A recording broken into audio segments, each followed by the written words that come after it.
ಎಲ್ಲರಿಗೂ ನಮಸ್ತೆ ಸ್ನೇಹಿತರೆ, ನಾನು ನಿಮ್ಮ ಆಕಾಶ್ ಮಂಡಲ್. ಸ್ನೇಹಿತರೆ, ಇವತ್ತಿನ ಭದ್ರಾ ಡ್ಯಾಮ್ ವಾಟರ್ ಲೆವೆಲ್ ಎಷ್ಟು ಅಂತ ನೋಡ್ಕೊಬರೋಣ. ಅದಕ್ಕಿಂತ ಮುಂಚೆ ನೀವಿನ್ನು ನಮ್ಮ ಚಾನಲ್ನ ಸಬ್ಸ್ಕ್ರೈಬ್ ಆಗಿಲ್ಲ ಅಂದರೆ ದಯವಿಟ್ಟು ಸಬ್ಸ್ಕ್ರೈಬ್ ಮಾಡ್ಕೊಳ್ಳಿ, ಹಾಗೆ ವಿಡಿಯೋನ ಶೇರ್ ಮಾಡಿ.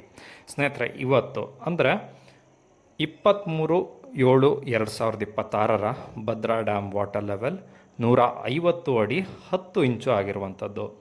ಇನ್ನು ಭದ್ರಾ ಡ್ಯಾಮ್ನ ಇವತ್ತಿನ ಒಳಹರಿವಿನ ವಿಚಾರಕ್ಕೆ ಬರೋದಾದರೆ 4816 ಕ್ಯೂಸೆಕ್ ನೀರು ಇವತ್ತು ಒಳಹರಿವು ಬಂದಿರುವಂಥದ್ದು.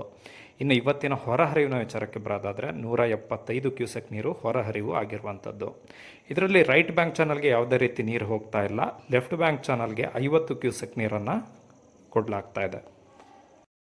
ಇನ್ನು ಸ್ಲೂಸ್ ಗೇಟ್ ಮೂಲಕ ನದಿಗೆ ಬಿಡುತ್ತಿರುವಂಥ ನೀರು 50 ಕ್ಯೂಸೆಕ್ ಇದೆ. ಇನ್ನು ಎವಾಪ್ರೇಷನ್ ಆವಿಯಾಗಿ ಹೋಗುತ್ತಿರುವಂಥ ನೀರು 75 ಕ್ಯೂಸೆಕ್ ಇದೆ. ಇನ್ನು ಕಳೆದ ವರ್ಷದ ಇದೇ ದಿನಾಂಕದ ಭದ್ರಾ ಡ್ಯಾಮ್ನ ವಾಟರ್ ಲೆವೆಲ್ ನೋಡೋದಾದರೆ 179 ಅಡಿ 6 ಇಂಚು ಇದೆ. ಇದೇ ರೀತಿ ಕಳೆದ ವರ್ಷದ ಇನ್ಫ್ಲೋ ಅಥವಾ ಕಳೆದ ವರ್ಷದ ಒಳಹರಿವಿನ ವಿಚಾರಕ್ಕೆ ಬರೋದಾದರೆ ಬರೋಬ್ಬರಿ 9398 ಕ್ಯೂಸೆಕ್ ನೀರು ಒಳಹರಿವು ಆಗಿರುವಂಥದ್ದು. ಇನ್ನು ಕಳಸ ಮತ್ತು ಬಾಳೆಹೊನ್ನೂರಿನ ಭದ್ರಾ ಡ್ಯಾಮ್ನ ಅಥವಾ ಮಳೆ ಹೇಗಾಗ್ತಿದೆ ಅಂತ ಕೇಳ್ತಾ ಇದ್ರಿ. ಮಳೆ ಚೆನ್ನಾಗಿ ಆಗ್ತಾ ಇದೆ, ಆದರೆ ನಿರೀಕ್ಷೆಗೆ ತಕ್ಕಂತೆ ಇಲ್ಲ. ಅಂದರೆ ಕಂಟಿನ್ಯೂಸ್ ಆಗಿ ಮಳೆ ಆಗುವಂಥ ಪ್ರದೇಶಗಳಿದು, ಆದರೆ ಕಂಟಿನ್ಯೂಸ್ ಆಗಿ ಮಳೆ ಆಗ್ತಾ ಇಲ್ಲ.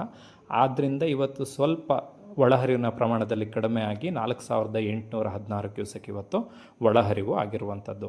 ಇನ್ನು ಭದ್ರಾ ನದಿಯ ತಟದಲ್ಲಿ ನಿನ್ನೆ ಸಂಜೆ ಒಂದು ಸ್ವಲ್ಪ ಚೆನ್ನಾಗಿ ಮಳೆ ಬಂತು, ಆದರೂ ಕೂಡ ಇವತ್ತು ಬೆಳಗ್ಗೆಯಿಂದ ಸಂಜೆ ಆದರೂ ಕೂಡ ಯಾವುದೇ ರೀತಿಯ ಮಳೆ ಸೂಚನೆ ಇಲ್ಲ.